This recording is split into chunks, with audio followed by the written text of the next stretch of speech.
Hello, friends. In this video, we want to share the stories of people who have recently left this world. Their lives and legacies deserve to be remembered, and we hope you will discover something meaningful about them today.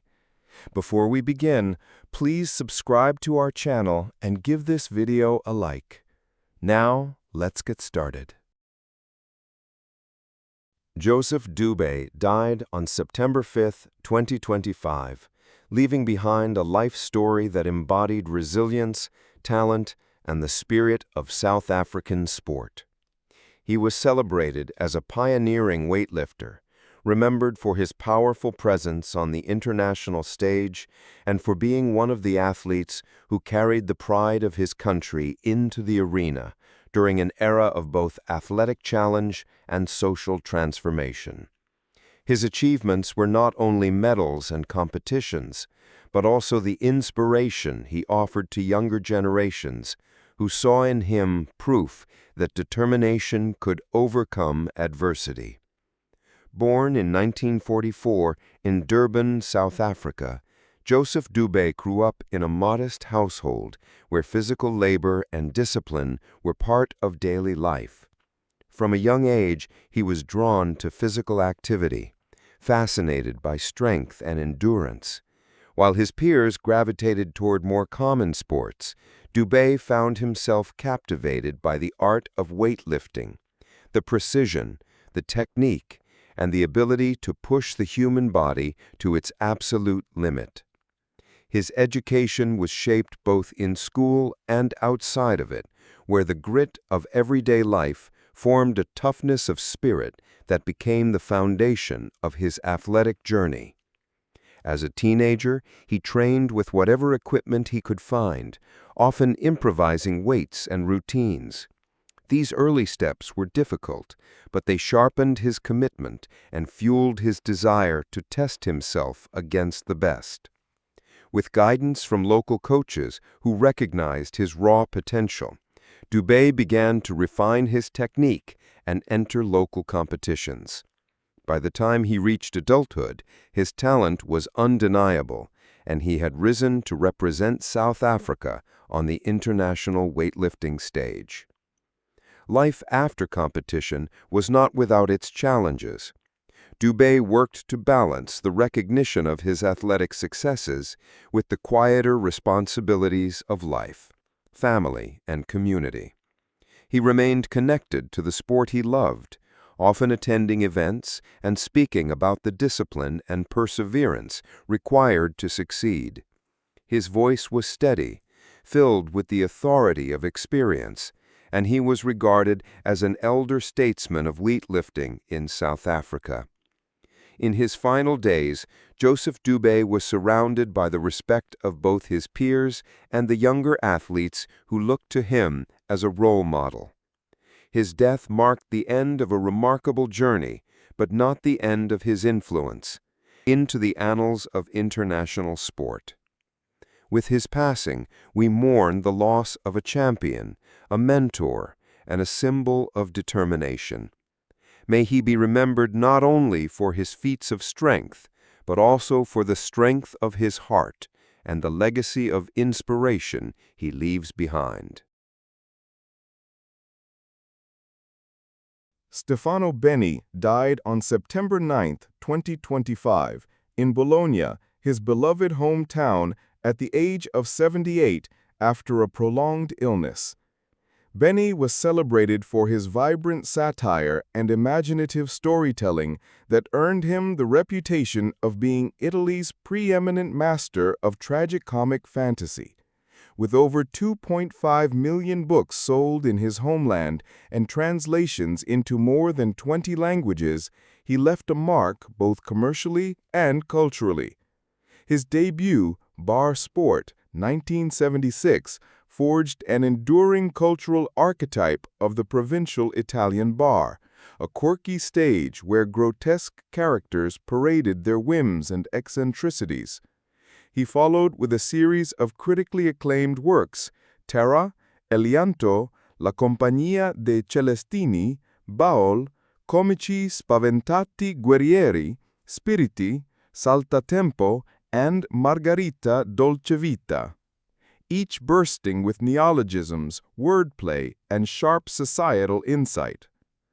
Born on August 12, 1947, in Bologna, Benny grew up in a city that shaped his literary sensibility.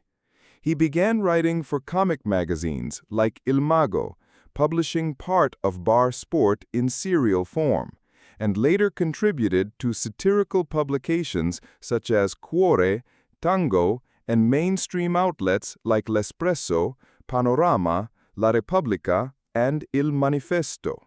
He also collaborated with Beppe Grillo in television, penning sketches that stirred political controversy and showcased his fearless sense of humor.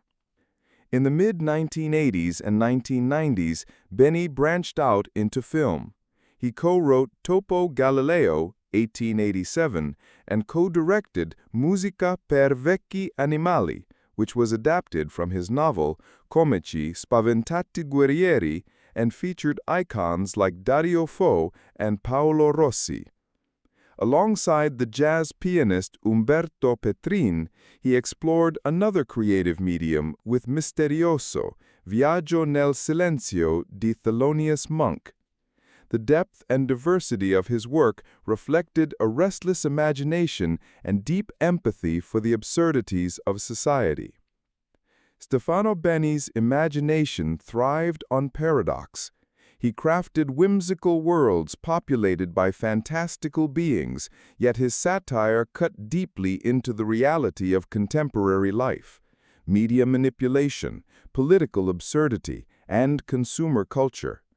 Critics and readers admired how his playful language masked a profound and sometimes melancholy worldview. For decades, he inspired younger writers and readers, all enamored with his blend of humor, heart, and invention. In his final days, frail and largely withdrawn from public life, Benny faced the loss of speech, a cruel irony for a man whose art depended on words. Yet his spirit remained intact, playful, incisive, and profoundly humane. We mourn not merely the passing of an Italian literary giant, but the silence of a voice that made us laugh, reflect, and recognize ourselves in a world filled with absurdity. May his words continue to dance across pages and minds, and may his imagination live forever among us. Robert K. Corbin died on September 9, 2025, closing the final chapter of a life that deeply shaped the political and legal landscape of Arizona and left a lasting imprint on American public life. He was most widely known for his role as Arizona's Attorney General, a position he held longer than anyone else in the state's history, from 1979 to 1991. Through those 12 years, Corbin became a symbol of integrity, prosecutorial strength, and an unyielding defender of justice. Later, as president of the National Rifle Association in the early 1990s, he further underscored his devotion to issues of rights and responsibilities that extended beyond state borders. Born on November 17, 1928, in the small town of Worthington, Indiana, Robert Keith Corbin grew up in a post-Depression America where values of hard work and duty were etched into daily life. His childhood was modest, shaped by family and community bonds, but also by an awareness of the larger world beyond his town. After graduating high school, he joined the U.S. Navy in 1946, where the discipline of military service instilled in him an enduring sense of order and accountability. Following his service, he pursued higher education at Indiana University Bloomington, where he earned his law degree. This combination of small-town roots, military discipline, and academic rigor forged the man who would step into Arizona's complex political stage. Corbin began his career in law as a deputy county attorney in Maricopa County in 1958. It was a turbulent period for Arizona, with the rapid growth of Phoenix bringing both opportunity and challenges. By 1964, he had risen to the position of county attorney, where he proved himself in the crucible of real-world cases, balancing public safety with fairness. His years as an attorney were marked by a directness that earned him respect among colleagues and adversaries alike. He would later join the Maricopa County Board of Supervisors in 1972, gaining an insider's understanding of local governance and sharpening the skills that prepared him for state office. In 1978, Robert Corbin was elected Attorney General of Arizona, assuming office the following year. His tenure was defined by high-profile cases that tested both his legal acumen and moral compass. He oversaw the prosecution of Governor Evan Mecham on campaign finance violations and took on former Congressman Sam Steiger in a notorious attempted extortion case. These trials demonstrated not only his courage in confronting powerful figures, but also his belief that the law should stand above politics.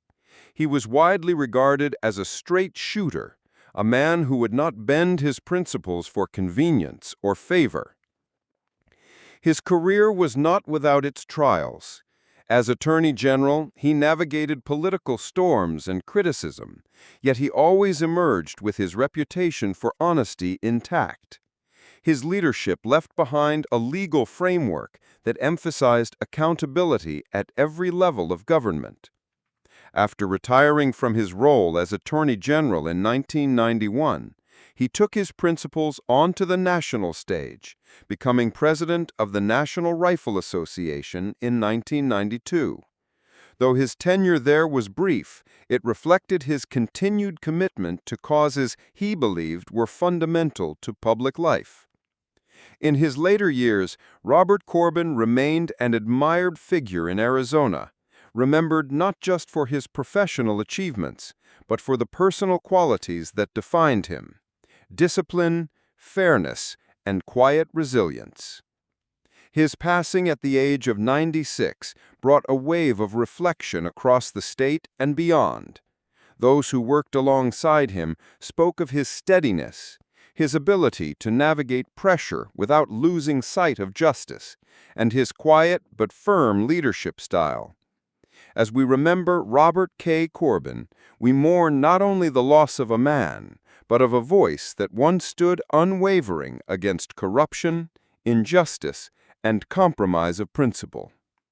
May he be remembered with gratitude and respect, and may his legacy continue to inspire those who step into the demanding yet noble path of public service. Clint Eastwood was born on May 31, 1930, and over the course of his long life, he became one of the most influential figures in American cinema. His greatest achievement lies in the dual legacy he carved for himself. First, as a rugged and charismatic actor who embodied a uniquely American sense of resilience and independence, and later as an accomplished director who redefined storytelling in Hollywood. Few individuals in the history of film have balanced both roles with such mastery, and Eastwood's career stands as a testament to creative evolution, perseverance, and artistic authority. He was born in San Francisco, California, during the early years of the Great Depression. His family moved frequently in search of work, instilling in him an adaptability and toughness that would later define his screen persona. Growing up in working-class neighborhoods, Eastwood was known as a quiet, observant boy who enjoyed outdoor activities and developed an early appreciation for physical strength and independence. Eastwood attended Oakland Technical High School, although his path through education was unconventional. Teachers noted his potential, but he was never a model student. His energy was drawn more to hands-on pursuits and practical skills. After high school, he worked a series of jobs that ranged from lifeguard to steelworker, jobs that gave him a first-hand understanding of resilience and labor, themes that would later surface in his films. Eventually, he studied acting more seriously, drawn to the possibilities of performance and expression, even while uncertainty about the future remained. His early career began modestly, with bit parts and auditions that often led nowhere. He took small roles in low-budget films and found himself navigating the difficulties of Hollywood's competitive environment. Yet his tall frame, striking looks, and understated manner caught the attention of casting agents. Eastwood's persistence led him to his first significant break with the television series Rawhide in the late 1950s, where he played Rowdy Yates. The show introduced him to a wide audience and gave him the opportunity to refine his craft. But more importantly, it set the stage for his later transformation into an international film icon.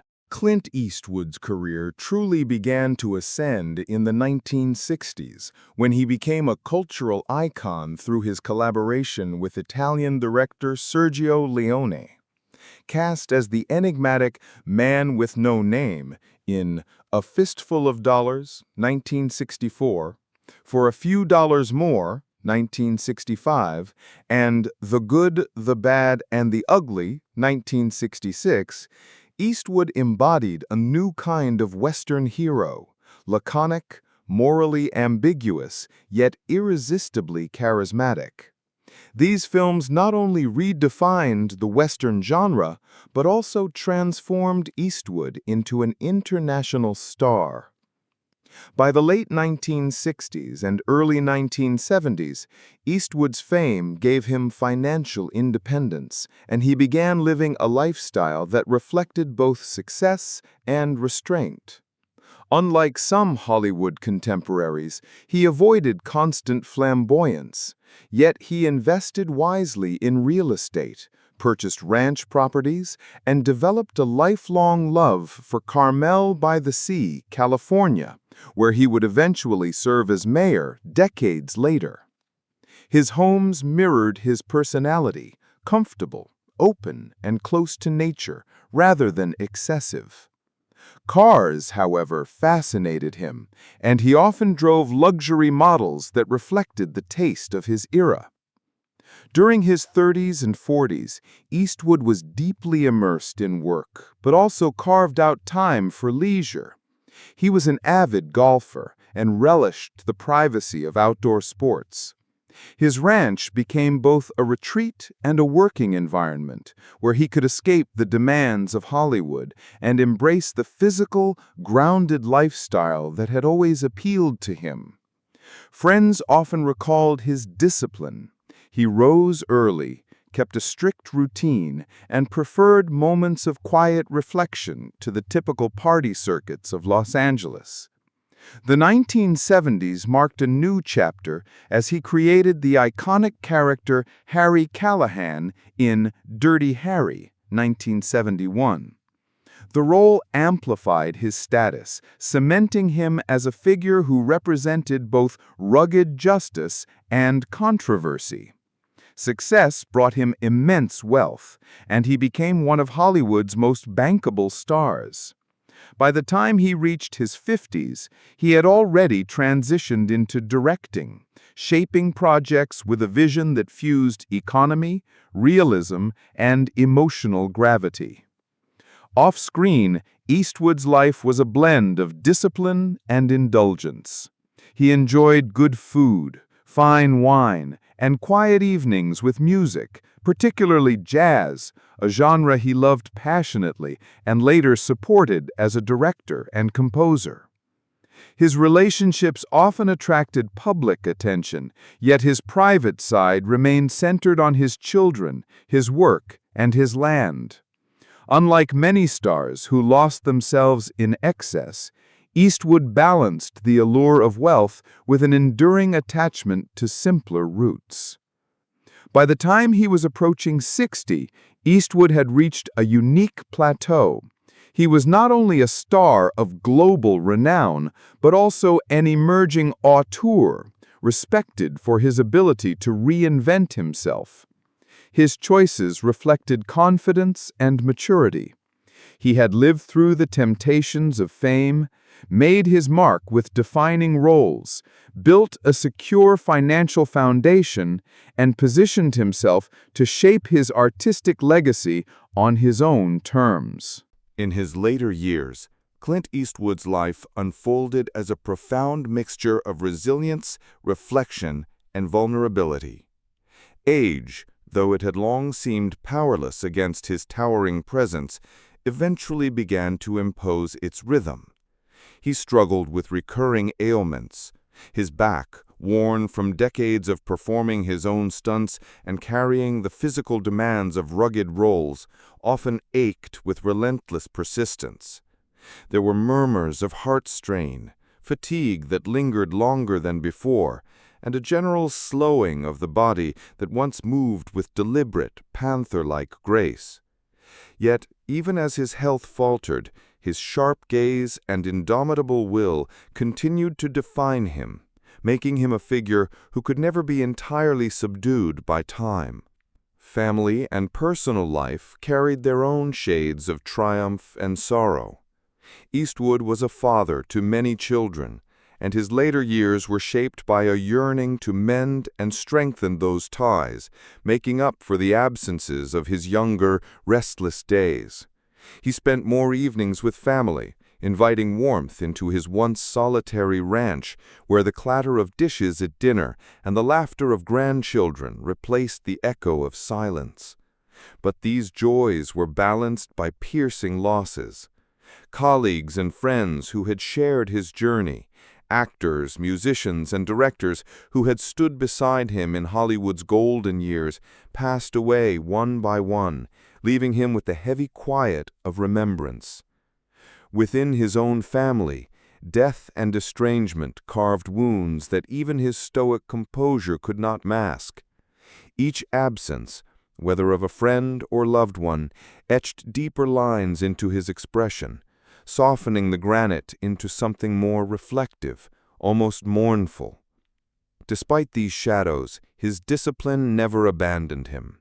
He rose early, worked steadily, and even as illness pressed upon him, he directed and shaped projects with precision.